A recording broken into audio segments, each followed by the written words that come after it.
दिल्ली के सरकारी अस्पतालों में नकली दवाओं की आपूर्ति के बाद अब आम आदमी मोहल्ला क्लिनिक में पैथोलॉजी और रेडियोलॉजी टेस्ट में फर्जीवाड़े का मामला सामने आया।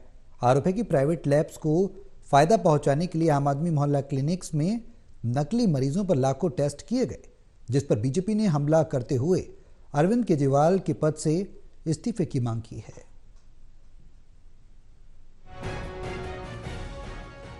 दिल्ली के सरकारी अस्पतालों में नकली दवाओं की आपूर्ति के बाद अब आम आदमी मोहल्ला क्लिनिक में पैथोलॉजी और रेडियोलॉजी टेस्ट में फर्जीवाड़े का मामला सामने आया है। आरोप है कि प्राइवेट लैब्स को लाभ पहुंचाने के लिए आम आदमी मोहल्ला क्लिनिक्स में नकली मरीजों पर लाखों टेस्ट किए गए।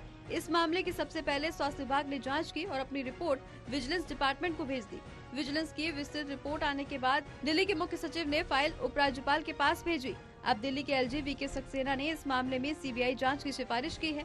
इसी कड़ी में दिल्ली बीजेपी प्रदेश अध्यक्ष वीरेंद्र सचदेवा ने हमलावर होते हुए कहा कि इस पैथोलॉजी घोटाले में केजरीवाल सरकार की भूमिका और ज्यादा स्पष्ट करने वाली बात यह है कि खुद मुख्यमंत्री अरविंद केजरीवाल, तत्कालीन स्वास्थ्य मंत्री मनीष सिसोदिया और वर्तमान स्वास्थ्य मंत्री सौरभ भारद्वाज की जानकारी में अगस्त 2022 से है, लेकिन इस पर ये चुप्पी साधे बैठे रहे।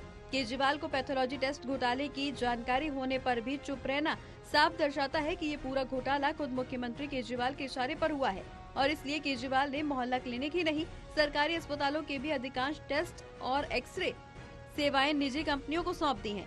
साफ है कि केजरीवाल सरकार टेस्ट और एक्सरे निजी कंपनियों को देकर सैकड़ों करोड़ आम आदमी पार्टी के खजाने में किकबैक ले रही है, जिसकी सीबीआई जांच जरूरी है। हैरान करने वाले ये आंकड़े सामने आ रहे हैं। 3092 test were recommended by mobile number 8/9 लिखा हुआ है, नंबर ही नहीं है। कमाल करने वाला है। मतलब अस्पतालों में आप नकली दवाइयां दे रहे थे, अभी उसकी जांच चल रही है। अब तो आपने मौत के क्लिनिक में नकली रिपोर्ट बनानी शुरू कर दी।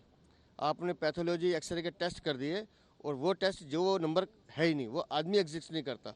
कहाँ गया कोई आंकड़े नहीं है। अभी बता रहे हैं एक नंबर है जिस पर 185 टेस्ट हो गए। मतलब एक ही नंबर पे एक तो इतनी बीमारियां आदमी के शरीर में नहीं होती जितने इन्होंने टेस्ट कर दिए।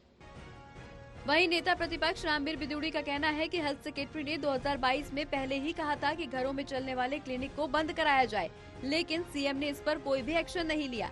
दिल्ली के हेल्थ मिनिस्टर को अपने पद पर बने रहने का कोई नैतिक अधिकार नहीं बनता है, क्योंकि प्राइवेट लैब्स को फायदा पहुंचाया गया है। आम आदमी पार्टी के कार्यकर्ता की जेब में स्कैम का पैसा गया है। हालांकि अरविंद केजरीवाल कह सकते हैं कि उनके पास कोई मंत्रालय नहीं है, लेकिन फाइनल अप्रूवल सीएम की ही तरफ से दिया जाता है। ये जांच का विषय है। जिसके घर में मोहल्ला क्लिनिक है उसकी जांच होनी चाहिए।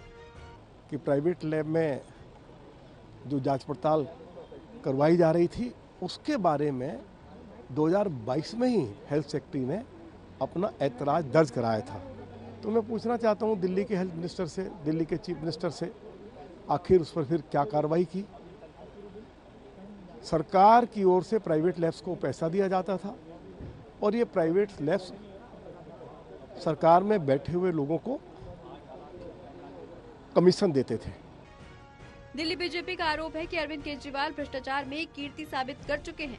स्वास्थ्य सेवा सुधारने की बजाय घोटाले किए जा रहे हैं। जनता के साथ खिलवाड़ करने का भुगतान उन्हें चुकाना चाहिए। हेल्थ सेक्रेटरी से पहले केजरीवाल पर कार्रवाई होनी चाहिए।